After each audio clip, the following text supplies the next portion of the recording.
Welcome back to another episode of the Unversed podcast, guys.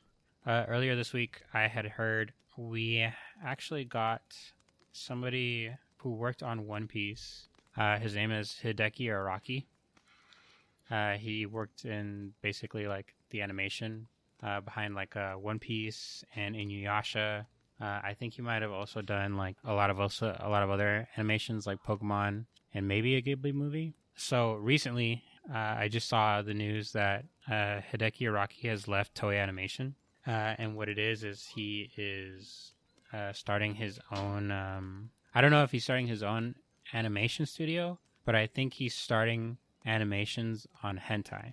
That's pretty cool. You know, this could be the same kind of guy that that did all of like the key animations for like all the girls' physiques, all the physics, like the jiggling and stuff like that. So I mean, if he put in a lot of work into that, I can definitely see that some of his content is going to be pretty spicy. He's just said, "Fuck it, give in to the Goon." He knows where all the money's at, man. This is like the animator's equivalent of quitting his job and starting an OnlyFans. And just quit your job, go make some hentai. Hey, good on these people, man. That's a whole market that's being. People are afraid to touch that market. So good on this guy. Did you happen to see that they released the opening for Devil May Cry? I heard some things. Heard one thing from Danny that makes all of us want to go see it. You could just say we just keep rolling to see it. I really forced that in. I'm sorry. Yeah, but yeah, man, this is unprecedented. Fred Durst is making a comeback, dude. In 2025, we were gonna get a fucking Limp Bizkit opening theme, dude, for Devil May Cry. That's absolutely nuts, bro. Straight diabolical. And I cannot believe how fucking well it works. This opening fucking slaps. I would not skip this opening credits every single time the episode comes out. This is one of those unskippables. That's exactly it, dude. It's definitely an unskippable. This shit is so cool, man. Okay, can I just say Cowboy Bebop-esque tank type shit? You know what I mean? Except it's Limp Bizkit. I can absolutely see that. That is definitely a vibe that I'm getting from this, you know? Yeah, it's fucking sick, dude. 2025 is becoming like really mixed. Like it sucks, but this was like a big push toward the positive end. I would say it's what keeps me going in a very bleak year. There are just things that are sprinkled out through the year to look forward to that'll definitely dampen the blow from how shitty this year has been so far. And with that being said, definitely look forward to April 3rd. Pretty cool, man. I'm really looking forward to that. I still have to check out the Castlevania show, the season 2 for Castlevania for Nocturne. But I've been hearing good things, man. I feel okay.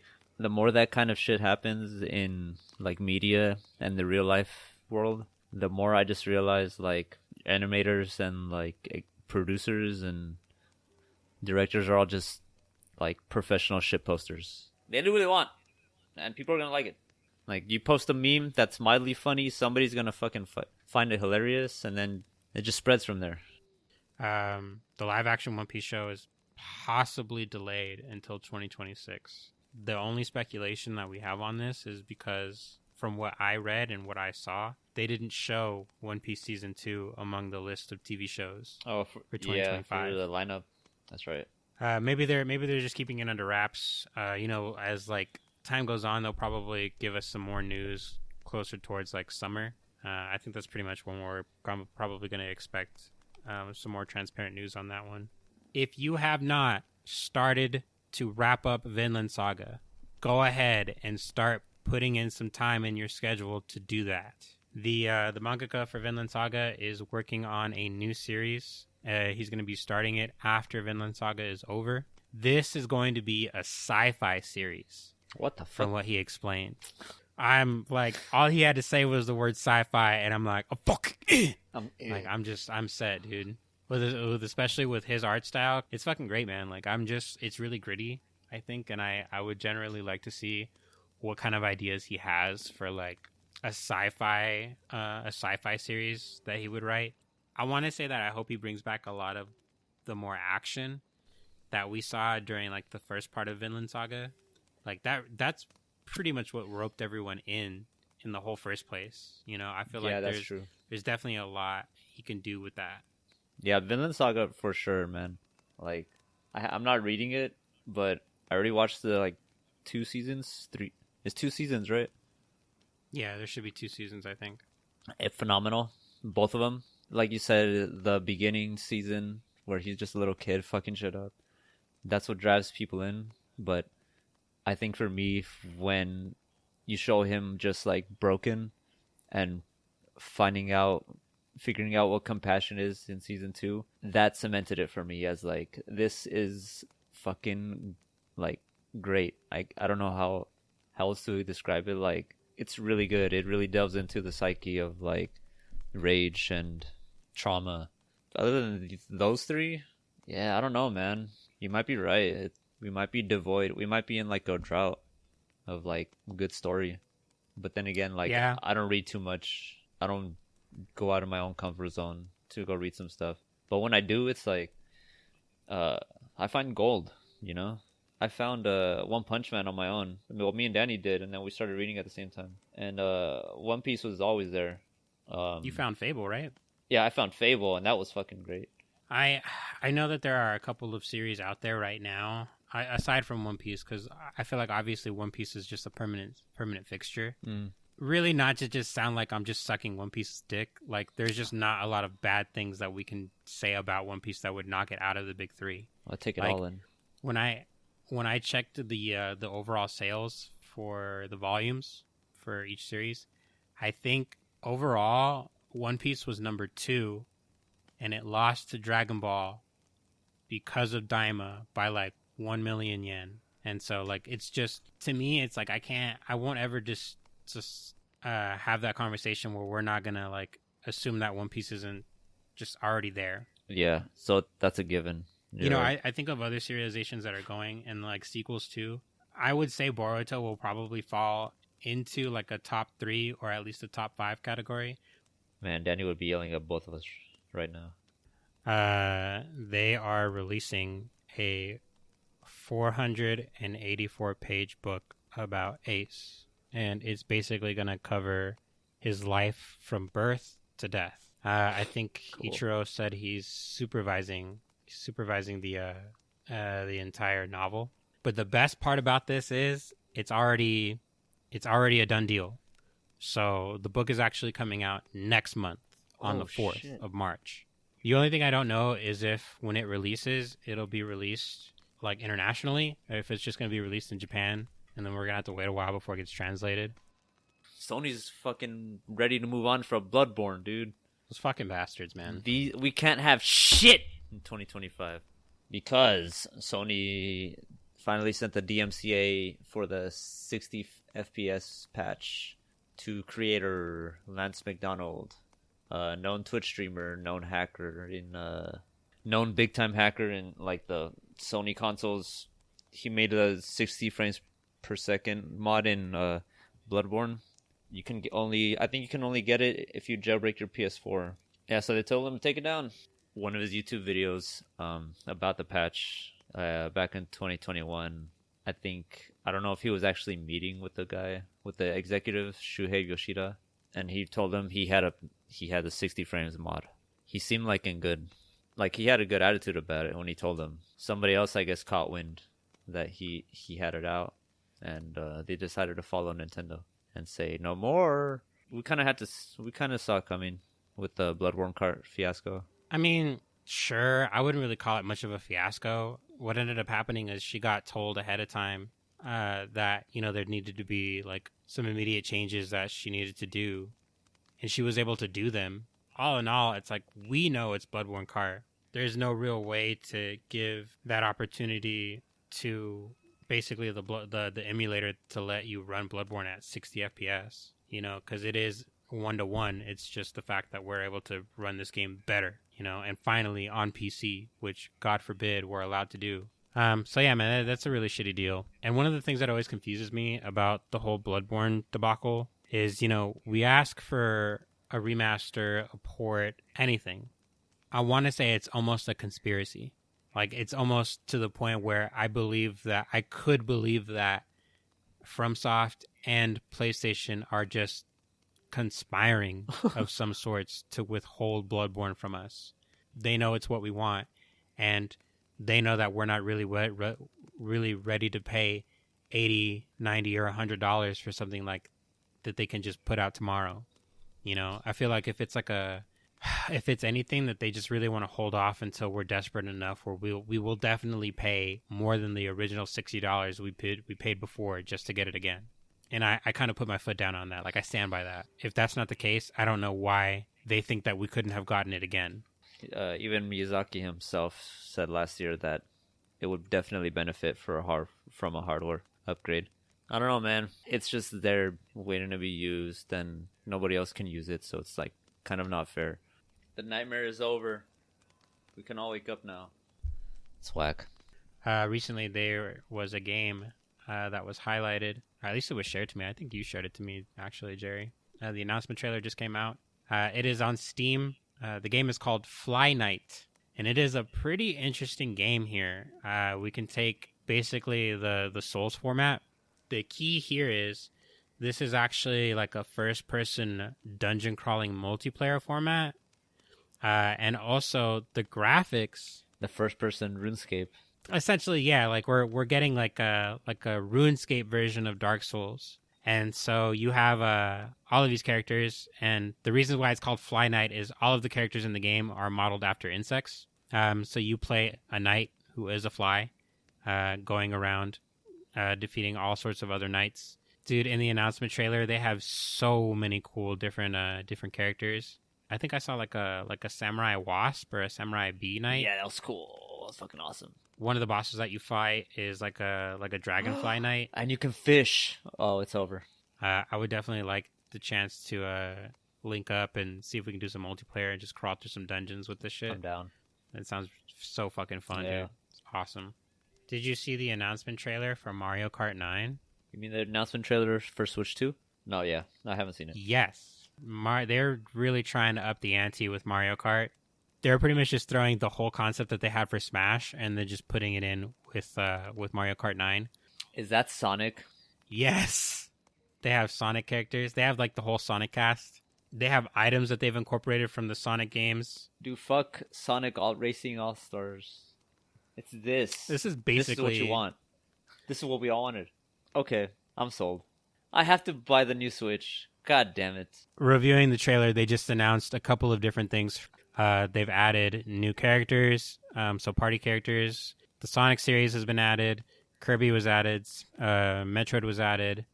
We got Link in the last Mario Kart, so I'm sure he'll come back in this Mario Kart. Pokemon, that's right. We got Pokemon characters and also Pokeballs as items. So you'll get up to, I think, 15 or 20 Pokemon that you can get from the Pokeball that you can use while you're on the track. They're just really incorporating all of the party mechanics from Ultimate. That's just really how I feel. They are adding a track maker. They added story mode. It's going to revolve around basically Mario and his crew versus Donkey Kong and his crew.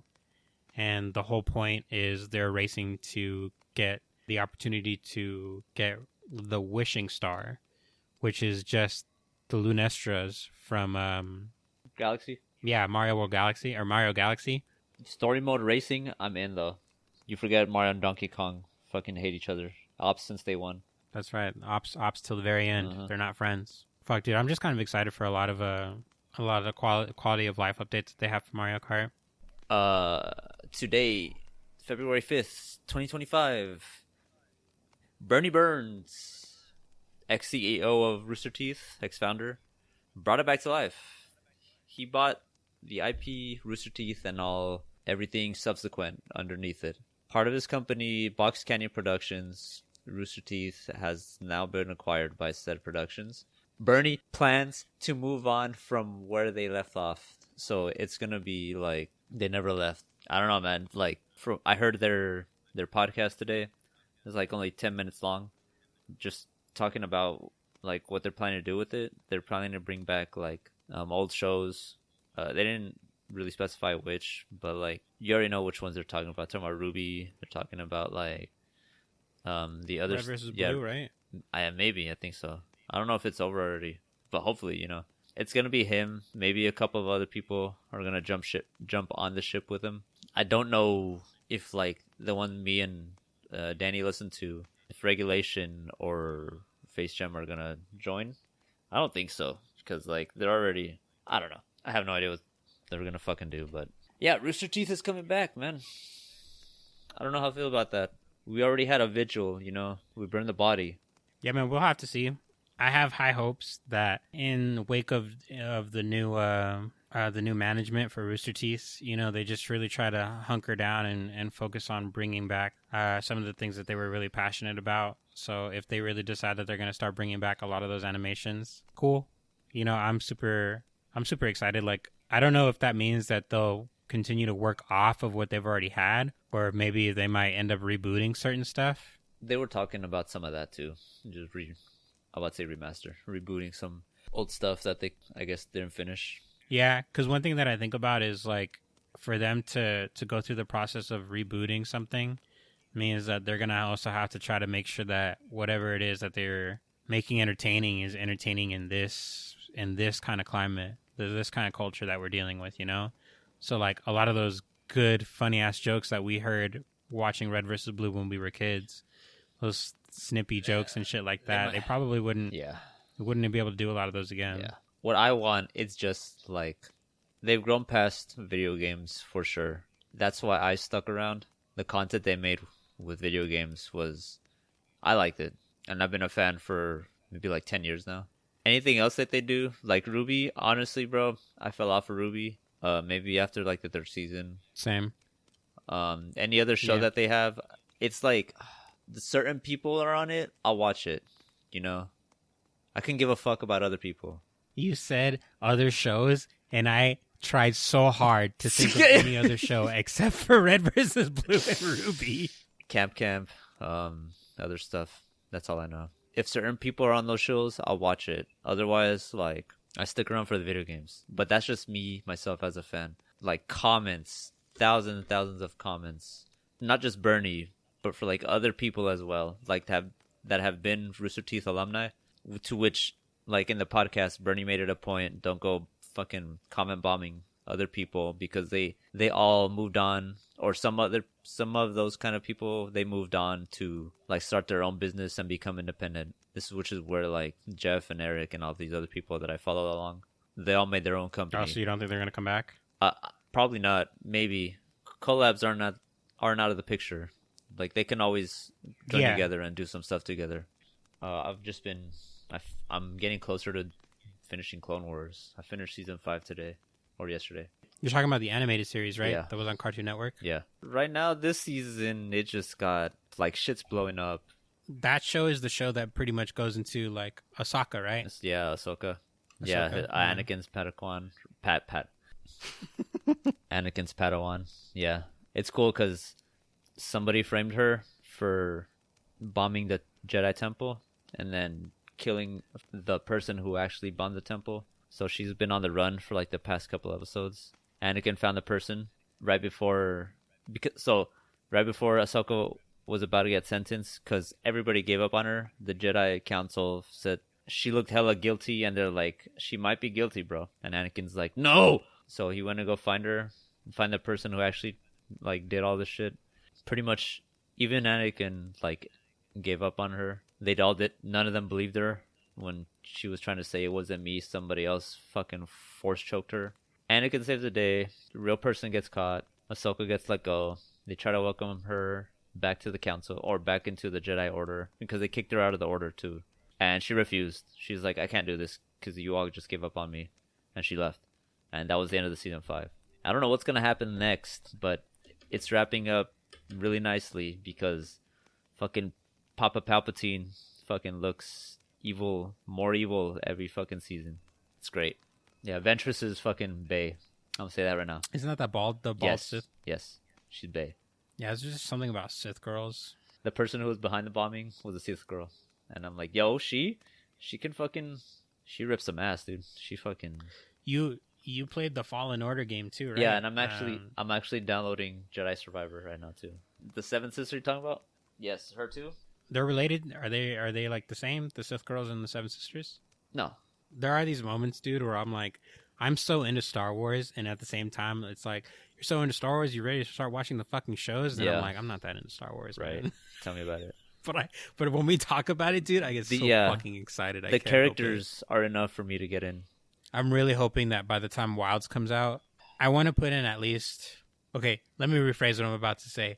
Assuming I have my shit together first, once I get my PS5 back and I start, spending my leisure time doing God knows what, I would at least like to put in, I don't know, 500 hours before the end of this year on Wilds. I'm not saying I'm going to sit down and grind like 8 hours a day or anything like that, but I would ultimately, when I played Worlds, the end of that year when the game came out, I had at least like 480 hours.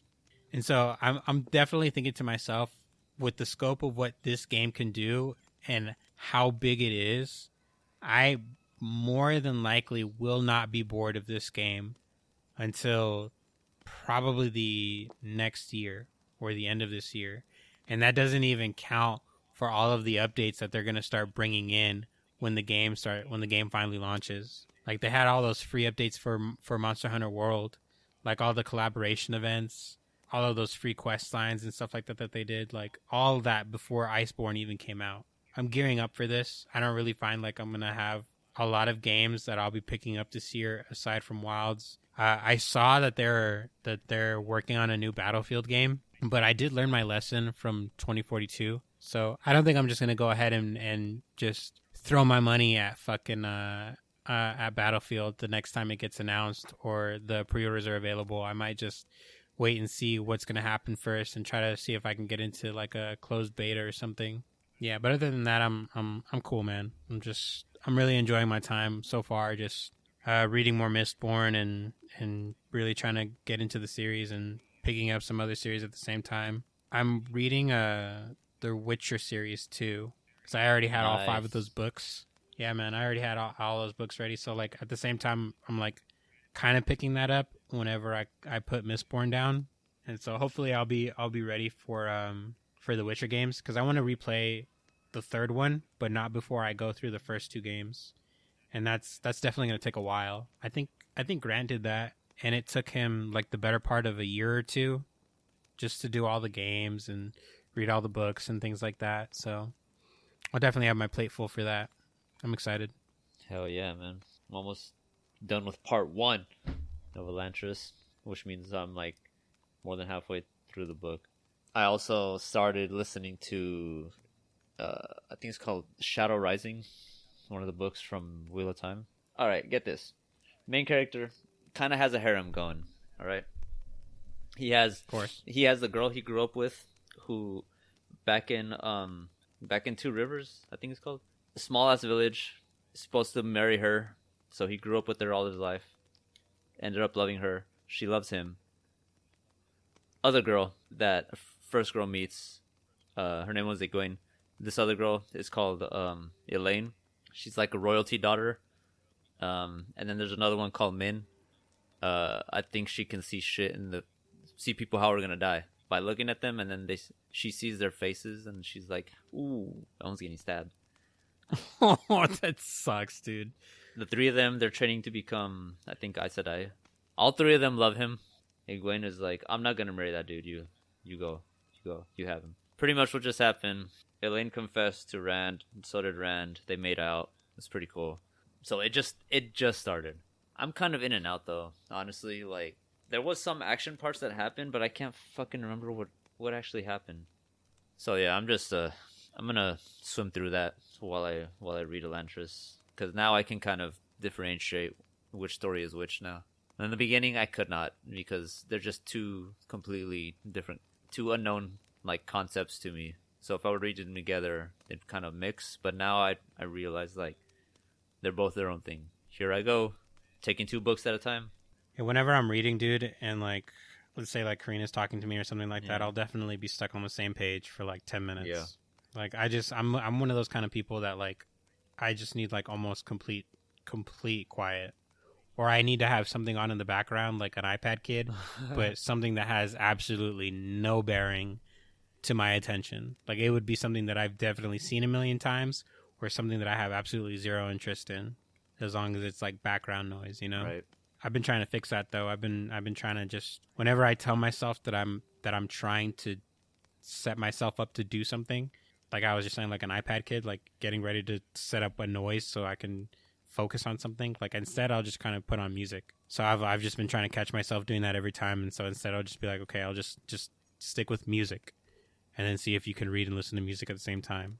But I always like try to play something like it's like orchestrated, like nothing with like lyrics or anything like that, just so that way I'm not like trying to focus on the lyrics. I can just like listen to the song. Yeah, that's you good. know?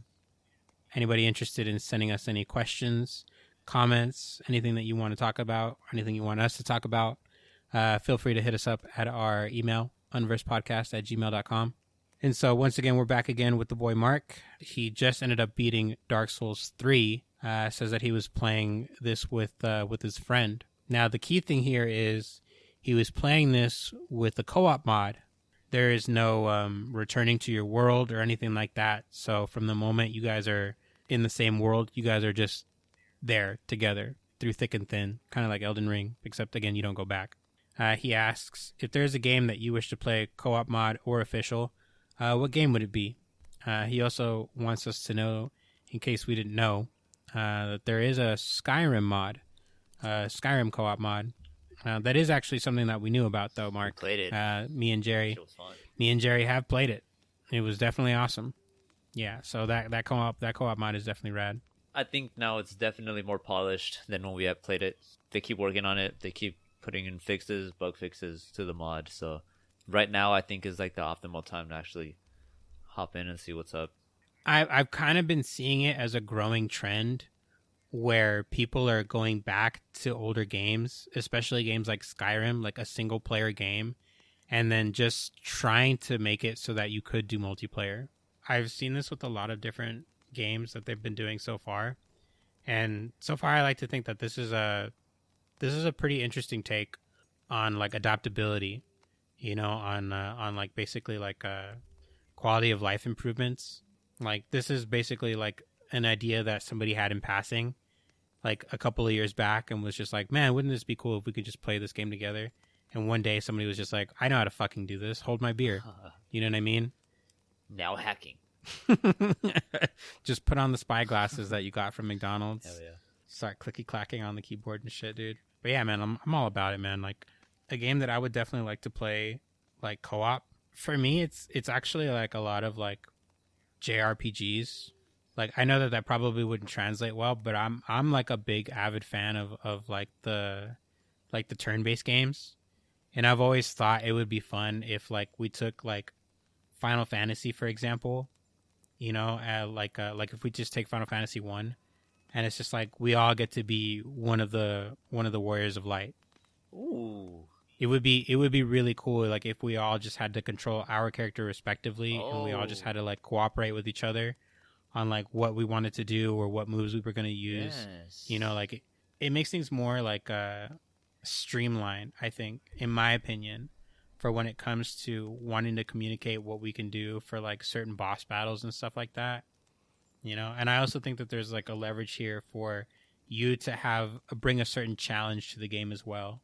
You know what I mean? Because there's like so many different ways that you can play a game like Final Fantasy, and to just limit it to one person, like it's fine. Obviously it's been done, but it's also been done to death. And I think that the idea of bringing two people who have played Final Fantasy and have put in like over 1,000 hours into the game, and then finally both of them put their heads together and like, dude, if we can play this game together, like in one session, you know, like in one actual playthrough, all the amount of fun just doubles. You know, that's just how I think about it. You're just with people with that like mindset, like, okay, let's just say we want to do like a Nuzlocke challenge to the fucking game. How are we going to do this? You know what I mean? So like one person can have a character and just be like, okay, I'm going to be the white mage, but I'm not going to use any holy magic. Oh. Right? Like I'll basically just cure you based off potions and stuff like that. So, you know, like your whole entire thing for you doing your playthrough is you're going to be like the money person to make sure that you always stock up on your items. Like that would be cool. Like to me, that's just That's just so niche when it comes to like how you can replay a game and make it different without actually having to mod it or do anything to it. Maybe like Silent Hill, you know, since you gotta fucking walk everywhere, I think it'd help to have somebody else just walk to the fucking bowling alley, grab the key, and meet the other person back over there. Instead of like, ah, shit, this door's locked and the key's all the way across town. You know, and like especially with when you're in a building or something, have your flashlight have like some kind of battery or something. One person is like, you're walking around the building and then like you see each other and you're like, oh fuck, oh it's you. I don't know. I just want like some jump scare involving like the other player. That'd be pretty cool. But yeah, I don't know. Having both of you, they just explore Silent Hill, seeing your own demons. I feel like that works. You can even take it a step further and like add some features that are locked behind like difficulties, right? So like if you were playing, I don't know if Silent Hill has difficulties, but like just my thought on that is if like, let's say you were playing the game on normal mode. So like on normal mode, if you're doing co-op, then like let's say your inventory is shared. So like when Maria picks up something across town, like that key you're talking about, and you're all the way on the other side of town, you don't have to meet up with her for her to give you the key. The key is just in your inventory because she picked it up. But if you do it like on hard mode or something like that, or like realistic mode, then it's like, okay, now your inventory is not shared. Now you guys have separate inventory. Now you actually have to go through the act of like meeting up with each other and trading with each other, things like that. Like take again, like another step further is like if one of you has a flashlight, what if it's one of those old timey miner flashlights that needs like a crank or something like that in order for it to keep working? Let's just say the person holding the flashlight is just unable to do this for some reason. So if you're like about to run out of power or something, then the other person has to come over to you and starts cranking the flashlight so you can have more time to use it. You know, like those kind of things, like they would make the act of traversing the town a lot more interesting for me. That'd be interesting, definitely, having somebody else in Silent Hill with you. And then they can also do like, I don't know if you've seen like a lot of co-op games, that a lot of indie co-op games that they've made. Like I've seen a couple, and I'm not sure if I'm just talking about maybe one in particular, where it's like one player sees the level in a certain way, and then the other player sees like an entirely different level with different platforms. And so the way it works is like you basically have to guide the other person to walk on a platform that they can't see, and you have to guide them through the level just by guiding them like through instruction. You know what I mean? Like I'm not saying that has to be the entirety of the game, but just like if they were to integrate those moments, like let's say you have a puzzle when you get to the hospital or the library or the bowling alley, and it's just like, oh, you were forced to enter through the front of the bowling alley, and then something happened, and now Maria has to enter through the side or through the building next door, and then now there's like a co-op puzzle thing that you have to do to kind of get back to each other. Like Portal. I mean, like Portal 2 is what I mean. Yeah. Like, that'd be cool. Yeah. Definitely a great question, Mark. Thank you so much. Once again, guys, if you have any other questions, feel free to reach out and submit them to us. unversedpodcast@gmail.com. That we will definitely go over them in the next episode. So, guys, I think that's all that we got for today. Thank you so much for tuning in. We will catch you guys next time.